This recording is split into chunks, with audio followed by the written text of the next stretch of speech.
ये plus two physics में आपको derivation drive an expression electric field on the axis of electric dipole, very very important derivation है, अक्सर exam में आता है वो स्टेट बोर्ड में। तो डियर स्टूडेंट, जैसा कि बताया सबसे पहले हम इलेक्ट्रिक डाइपोल क्या होता है? इक्वल एंड अपोजिट चार्ज, जैसे लाइक अनलाइक चार्ज है, पॉजिटिव की ओर नेगेटिव की ओर, इनके बीच की डिस्टेंस क्या होती है? ए, और ये डिस्टेंस ओरिजिन से इसकी माइनस ए। तो इलेक्ट्रिक डाइपोल की डिस्टेंस, क्योंकि डिस्टेंस कभी नेगेटिव नहीं होती, तो ये टोटल डिस्टेंस 2a होती है। तो जैसा कि पता है कि ओरिजिन से डिस्टेंस लेट अस जेड, तो लेट अस कंसीडर अब पी पॉइंट पे हमें इलेक्ट्रिक फील्ड फाइंड करना है, तो यहाँ पे पोजीशन वेक्टर हमने कंसीडर किया है 0 0 जेड, और क्यू चार्ज पे पोजीशन वेक्टर r1 कंसीडर किया है 0 0 ए।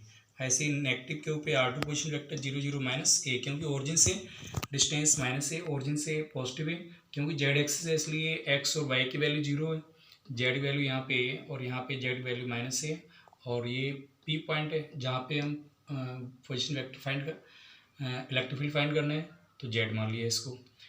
तो क्योंकि यहाँ पे दो चार्ज हैं, पॉजिटिव और नेगेटिव, इसलिए दो फील्ड होंगे बेटा, तो टोटल इलेक्ट्रिक फील्ड क्या आएगा? ई पॉजिटिव और ई नेगेटिव।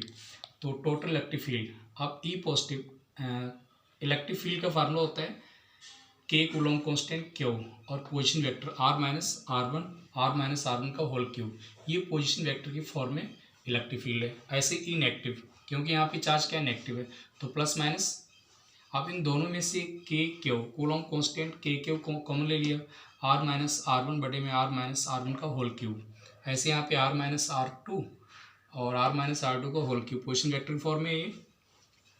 अब हमें पोजीशन वेक्टर फाइंड करना है, पोजीशन। एक प्रॉब्लम आएगी, जैसे यहाँ पे electric field due to point charge, तो you know that electric field due to point charge formula होता है के क्यू और आर यूनिट वेक्टर बटे में आर स्क्वायर। अगर हम आर यूनिट वेक्टर को यहाँ से रिमूव करेंगे तो ये वैल्यू आएगी के और क्यू आर वेक्टर और बाय में आर क्यूब। तो ये फार्मूला बेटा यूज़ किया है यहाँ पे, यही फार्मूला इलेक्ट्रिक फील्ड का पोजीशन वेक्टर फॉर्म में यूज़ किया है। अब हमें आर, जैसे आर क्या है यहाँ पे 0 0, कोऑर्डिनेट क्या है 0 0 जेड, आर वन के कोऑर्डिनेट क्या है 0 0 ए, तो 0 में से 0 माइनस, 0 में से 0 माइनस, जेड में से ए माइनस जेड माइनस ए, और इसकी मैग्नीट्यूड वैल्यू मॉड। तो कोऑर्डिनेट क्या आएंगे, जैसे 0 में से 0 माइनस, तो आर माइनस, तो तीन कोऑर्डिनेट आएंगे यहाँ पे, 0 में से 0, 0 में से 0 और जेड में से ए माइनस करेंगे जेड। तो अब इसकी मैग्नीट्यूड वैल्यू, तो रूट के अंदर 0 का स्क्वायर 0 प्लस 0 का square 0, third coordinate z minus a का होल स्क्वायर, रूट से स्क्वायर कैंसिल, ये पोजीशन वेक्टर का मैग्नीट्यूड वैल्यू फाइंड करते हैं मोड के फॉर्म में, तो z minus a. Similarly r minus r two, तो जेड प्लस ए का होल स्क्वायर, क्योंकि यहाँ पे जेड और ये वेक्टर है नेगेटिव, तो जेड में से माइनस ए माइनस करेंगे तो जेड प्लस ए आ जाएगा। अब ये दोनों वैल्यूज़ यहाँ पे पोजीशन वेक्टर फॉर्म में इक्वेशन नंबर फर्स्ट में यहाँ पे पुट करेंगे, तो इलेक्ट्रिक फील्ड की वैल्यू क्या आएगी? देयरफॉर इलेक्ट्रिक फील्ड, तो के कूलॉम कांस्टेंट क्यू, अब आर माइनस आर वन की वैल्यू क्या है बेटा? जेड माइनस ए, नीचे कितना है? जेड माइनस ए का होल क्यूब माइनस, ऐसे जेड प्लस ए और नीचे क्या है? जेड प्लस ए का होल क्यूब, एक ब्रैकेट यहाँ से कैंसिल, एक ब्रैकेट यहाँ से कैंसिल, यहाँ पे स्क्वायर बचेगा, यहाँ पे स्क्वायर। तो इलेक्ट्रिक फील्ड, यहाँ पे इलेक्ट्रिक फील्ड क्या है? के क्यू, अब 1 बाई जेड माइनस ए का होल स्क्वायर और minus 1 by Z plus a का होल स्क्वायर। अब यहाँ पे इस इक्वेशन को आगे सोल्व करेंगे, तो therefore electric field is equal to, बाहर क्या कॉमन है? के कांस्टेंट और क्यू, तो अंदर दोनों में हमें एलसीएम लेना है, 1 बाई, चलो ये स्टेप यहाँ पे राइट कर लेते हैं, 1 बाई जेड माइनस ए का होल स्क्वायर और माइनस के जेड प्लस ए का होल स्क्वायर। तो बेटे इलेक्ट्रिक फील्ड, तो के कूलॉम कांस्टेंट क्यू, अब इन दोनों में हमें एलसीएम लेना है, क्या करना है? एलसीएम क्या आएगा? जेड माइनस ए का होल स्क्वायर और जेड प्लस ए का होल स्क्वायर, तो क्रॉस मल्टीप्लाई हो जाएगा, तो ये जेड प्लस ए का होल स्क्वायर माइनस और जेड माइनस ए का होल स्क्वायर। तो नेट इलेक्ट्रिक फील्ड कितना आएगा, तो बाहर क्या है कूलॉम कांस्टेंट।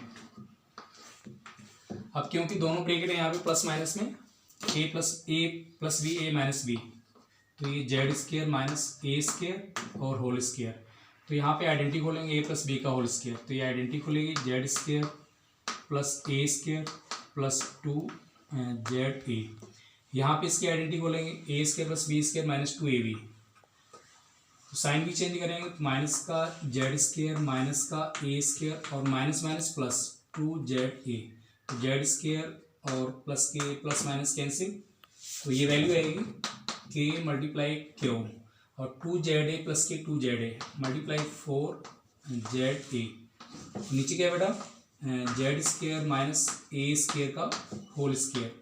तो electric field on axial line, axial line का मतलब होता है कि जैसे इलेक्ट्रिक डायपोल है उसकी एक्सिस पे ही हमें इलेक्ट्रिक फील्ड फाइंड करना है, जैसे इलेक्ट्रिक डायपोल उसकी एक्सिस पे फाइंड करना है। तो नाउ बेटा यहाँ पे अब इसको हम थोड़ा फैक्टर की फॉर्म में राइट करेंगे, जैसे के कूलॉम कांस्टेंट है क्यू, इसके दो फैक्टर कर लेंगे 2a multiply 2z, 2a multiply 2z, क्योंकि 2a मल्टीप्लाई 2z कितना हो जाएगा 4za, क्योंकि क्यू मल्टीप्लाई 2a होता है इलेक्ट्रिक डायपोल मूवमेंट, क्या होता है इलेक्ट्रिक, और नीचे वाली अमाउंट को as it is z square minus A square का होल स्क्वायर। तो इलेक्ट्रिक फील्ड के और ये वैल्यू आएगी पी।